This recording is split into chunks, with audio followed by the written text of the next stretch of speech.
हम किसी से लड़ाई झगड़ा नहीं करते तो संगत का असर है।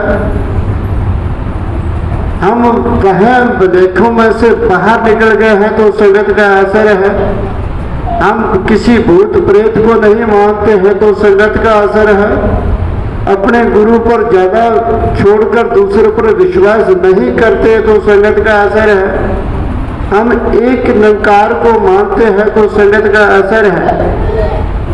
हम दूसरे की कभी साथ संगत मन में सोचते भी नहीं हैं तो संगत है।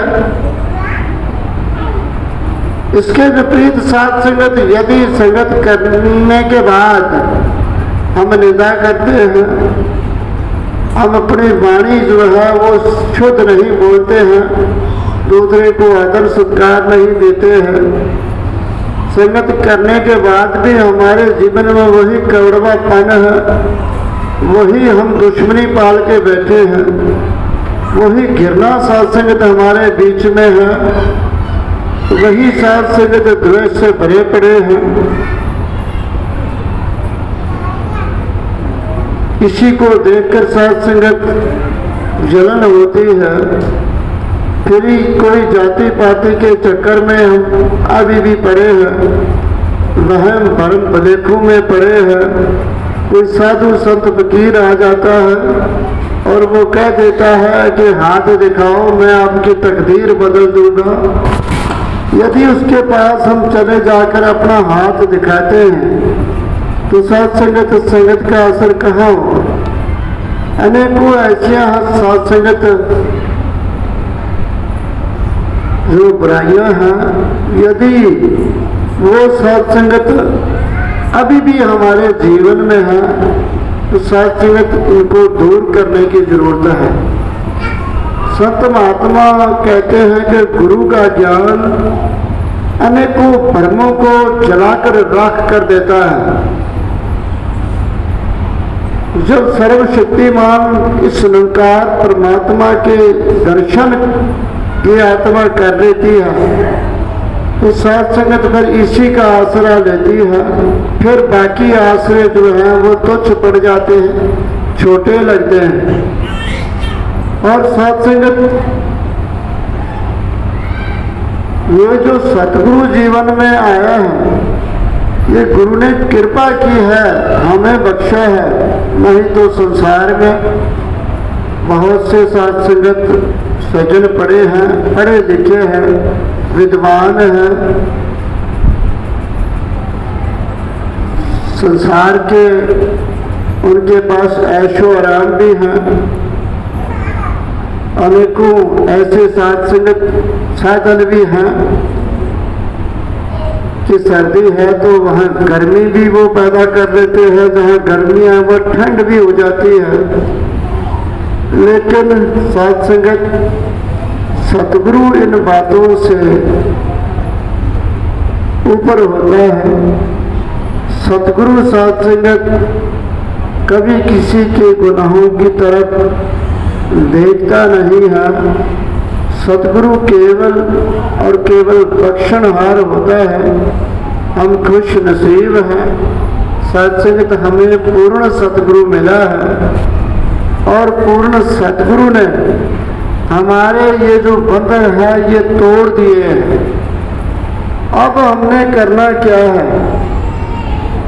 जो गुरु का हुक्म आए उसको मानना है, यही हमारी भक्ति है, यही हमारी साथ संगत तप है, यही हमारा त्याग है। गुरु यदि कहता है कि सेवा करनी है तो सेवा करनी है। संगत साथ संगत हमारे जीवन में जहाँ हमारे मन को एक ऐसा मोड़ मिल जाता है जहाँ से जीवन ही बदल जाता है, तो वहीं पर सेवा साथ संगत जो होती है, सेवा से हमारे जीवन में खुशहाली आती है। पीछे भी आप महापुरुषों ने सेवाएं की, हुक्म आया गुरु का कि लंगर के लिए गेहूं की सेवा आप महापुरुषों ने की। न जाने कैसी परिस्थिति आपके पास उस समय होगी, फिर भी आप महापुरुषों ने वो सेवा की। और सदगुरु के साथ संगत उस विशाल एक यज्ञ में अपना योगदान दिया। तो साथ संगत यही जो आदेश गुरु का आ जाता है, जो उसको मान लेता है, तो साथ संगत फिर गुरु किसी का हक नहीं रखता है। अनेकों उदाहरण साथ संगत हमारे सामने हैं, जिन्होंने भी सेवा की है, तो साथ संगत सेवा का अवसर इनको मिला है और वो सेवा करके जो महात्मा कभी उसका जिक्र भी नहीं करते हैं, कहते तन मन तन तिल्ला तो वटी ओ सेवा कहलाती है, जो होवे निष्काम निरचित सतगुरु ਨੂੰ ਭਾਂਦੀ है। देश काल के समय मुताबिक सतगुरु जिवे चलाता है, हुक्म इदात सिर मथे धर के गुरसिख चलता जाता है। कई बार साथ संगत ये सुनने को मिलता है कि गुरसिख दास होता है, और साथ संगत दास की जो महात्माओं ने बताया अवस्था जो होती है, वो हमने देखा है महाभारत के अंदर भी। जब वो जुआ खेल रहे थे तो वो हार गए, तो वो उसका एक वो शर्त थी कि जो भी हार जाएगा वो दूसरे का दास बन जाएगा। दास की कोई अपनी मर्जी नहीं होती है, और सतगुरु ने तो हमें दासों का दास बनाया। जो दास है उनका भी दास, तो कितना साथ संगत हमारे मन को जो है झुकाने का प्रयास किया है गुरु ने।